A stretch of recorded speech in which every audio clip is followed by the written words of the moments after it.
"Don't come to my wedding. You're not wanted there."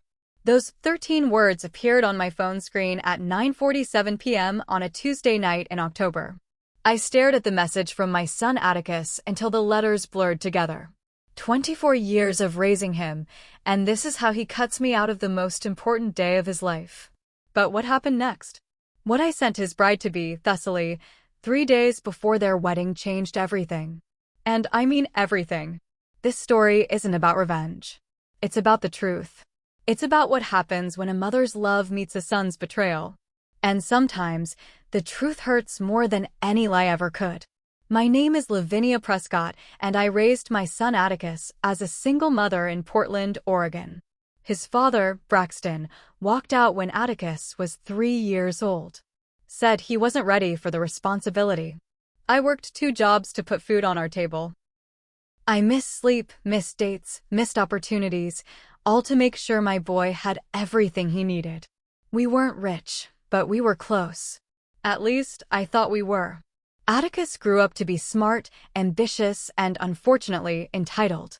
He got a full scholarship to Stanford, then landed a job at a tech company in Seattle, making 6 figures right out of college. That's where he met Thessaly Meridian. Beautiful, wealthy, from a family that owns half the real estate in Bellevue.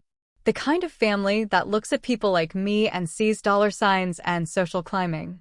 The moment she entered his life, everything changed. Suddenly, I wasn't good enough. My house wasn't nice enough. My job as a dental assistant wasn't impressive enough. But I never expected him to invite me to his own wedding.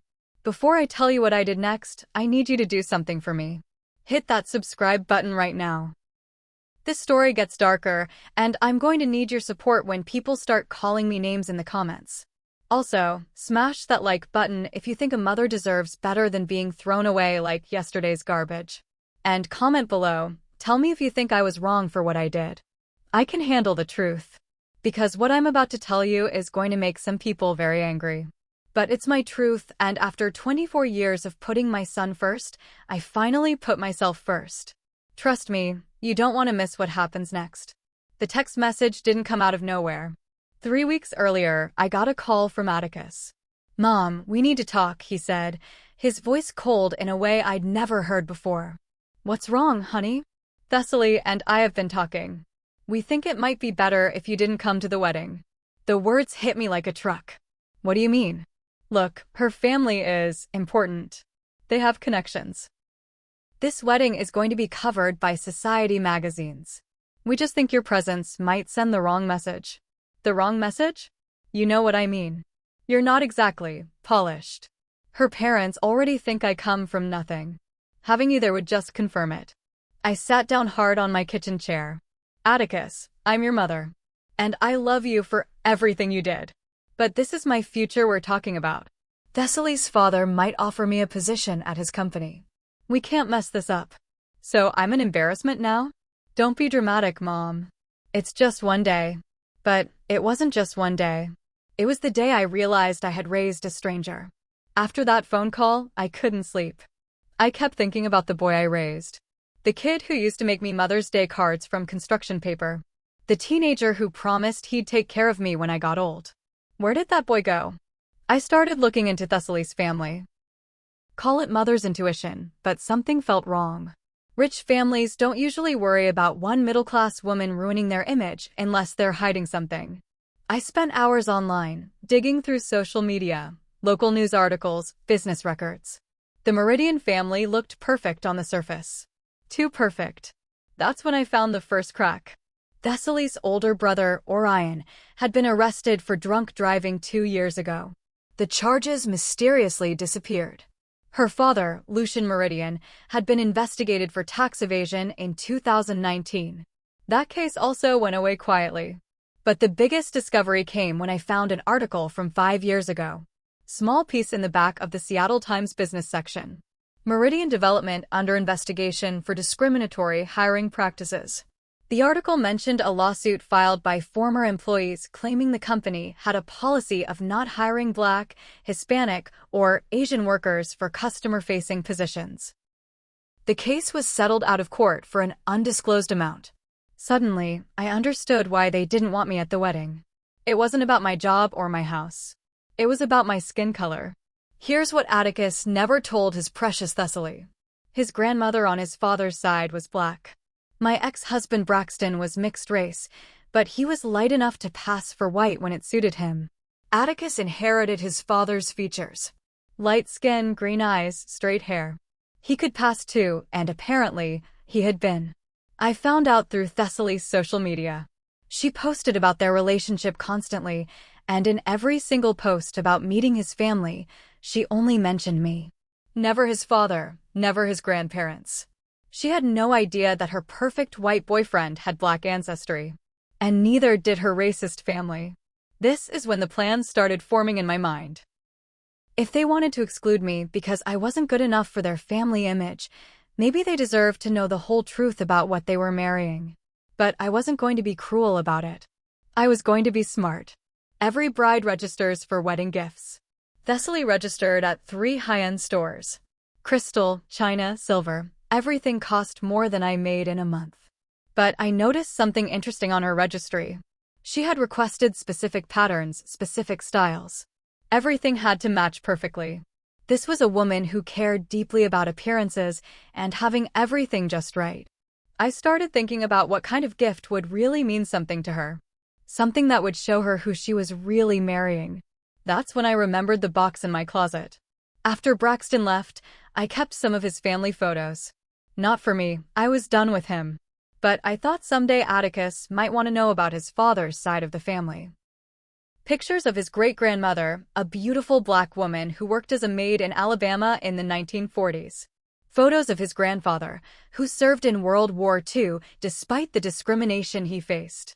Images of family reunions, graduations, celebrations. A whole family history that Atticus had apparently decided to erase. I spent hours writing the letter that would accompany my wedding gift. It had to be perfect. Not angry, not bitter, but truthful. Educational, even. Dear Thessaly, I wrote, congratulations on your upcoming marriage to my son. Since I won't be able to attend the wedding, I wanted to send you something special. A gift that will help you understand the beautiful family you're marrying into. I went on to explain the photos, the family history, the heritage that Atticus came from. I wrote about his great-grandmother's strength, his grandfather's service to the country, the resilience and dignity that ran through his bloodline. I know Atticus may not have shared this part of his background with you, I continued.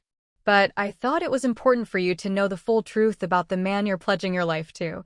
Family history has a way of coming to light eventually.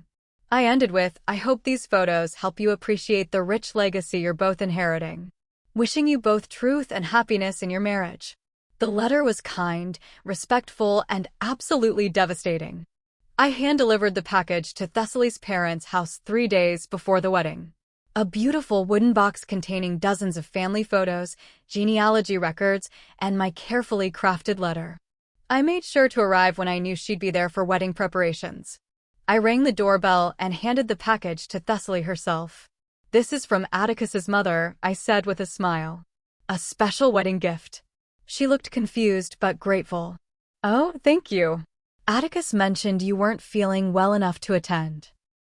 I just smiled. I hope you enjoy looking through everything. It's very revealing. As I walked back to my car, I felt lighter than I had in months. Whatever happened next, at least the truth would finally be out.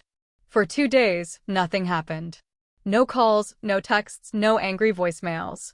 I started to wonder if maybe Thessaly had just put the box aside with all the other gifts, planning to open it after the honeymoon. But then, on the morning of the wedding, my phone started ringing. The first call was from Atticus. I didn't answer. The second was from a number I didn't recognize. I let it go to voicemail. By noon, I had 17 missed calls and 43 text messages. The wedding was at 4 p.m.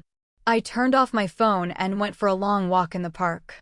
When I finally turned it back on at 8 p.m., the messages painted a very clear picture of what had happened. Thessaly had opened my gift the night before the wedding. According to the frantic messages from Atticus, she'd immediately called off the engagement. How could you do this to me? One of his texts read. You destroyed my life. But it was the voicemail from Thessaly herself that told the real story. Mrs. Prescott, this is Thessaly. I just wanted to thank you for your gift. It was very educational. I had a long conversation with my family last night, and we've decided to postpone the wedding indefinitely. I think Atticus and I need to have some honest discussions about truth and family values. Her voice was calm, controlled, but I could hear the steel underneath. She continued, I also wanted you to know that your son spent the last 2 hours trying to convince me that those photos were fake, that you were lying to sabotage our relationship. He called you some very unpleasant names. I don't think that's the kind of man I want to marry. The voicemail ended with, thank you for showing me who he really is. The canceled wedding made local news. Not because of the racial issues. Thessaly was too smart to let that story get out, but because the Meridian family had spent over $200,000 on the event. The story in the society pages was brief. Wedding called off due to irreconcilable differences regarding family values. But the real fallout was happening in private. Atticus lost his job offer with Meridian Development. Thessaly returned his ring and blocked him on all social media. Her family made it clear he was no longer welcome in their circle. My son, who had been so worried about his image, found himself suddenly on the outside looking in. The angry calls and texts from him continued for weeks. He blamed me for everything. Said I was jealous of his success, bitter about my own life, determined to drag him down with me. But he never once acknowledged the real issue. He never admitted that he'd been lying about who he was.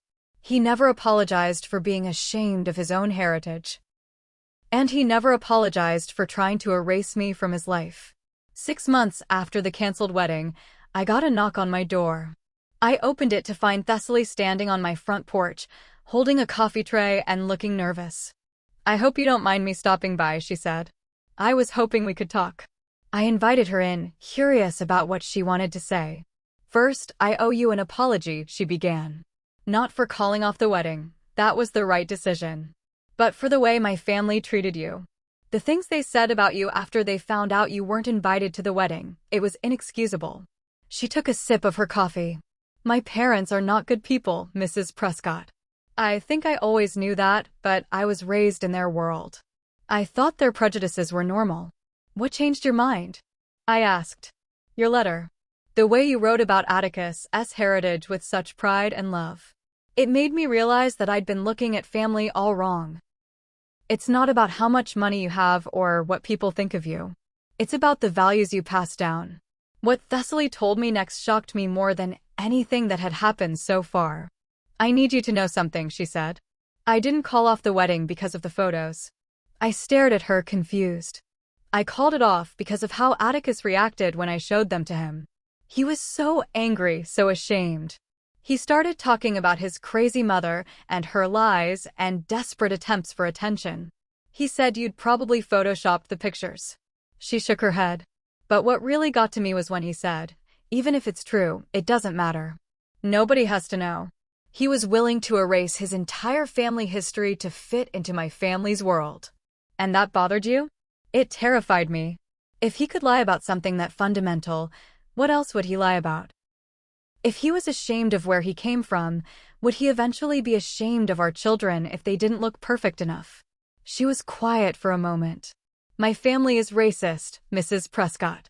But your son was willing to become racist too, just to be accepted by them. That's not the kind of man I could spend my life with. It's been 2 years since the wedding that never happened. Atticus moved to Los Angeles, got a job with a different tech company. He hasn't called, hasn't texted, hasn't visited. I hear about him sometimes through mutual friends. He's dating someone new, a blonde woman from a wealthy family. He posts pictures on social media of expensive vacations and fancy restaurants, but his eyes look empty. Sometimes I wonder if I was too harsh. If I should have just stayed quiet and let him live his lie. Maybe I should have accepted being excluded from his wedding and kept the peace. But then I remember the boy I raised. The child who used to ask me to tell him stories about his daddy's family. The teenager who wrote a school report about his great-grandmother's strength during the civil rights era. That boy deserved better than to be buried alive by a man too cowardly to face the truth about himself. I didn't destroy my son's wedding to hurt him. I destroyed it to save him from becoming someone I couldn't recognize. 2 years later, I can honestly say I have no regrets about what I did. Not about the photos, not about the letter, not about exposing the truth that my son was trying to hide. Because here's what I learned. Real love doesn't ask you to shrink yourself to fit into someone else's world. Real love doesn't ask you to deny your history, your family, your truth. Thessaly understood that. She walked away from her family's money and their prejudice. She moved to Portland, started working with a nonprofit that helps underprivileged kids. We have coffee sometimes, and she tells me about her new boyfriend, a teacher who loves her for who she is, not for what she represents. As for Atticus, I still hope that someday he'll remember who he used to be. That he'll realize that the love of family is worth more than the approval of strangers. But if that day never comes, I can live with that too. Because I raised him to be better than the man he chose to become. And sometimes, the greatest act of love is refusing to enable someone's worst impulses. If this story resonated with you, if you understand what it means to love someone enough to tell them the hard truth, hit that subscribe button. Share this video with someone who needs to hear it. And remember, your truth is worth telling, even when it costs you everything.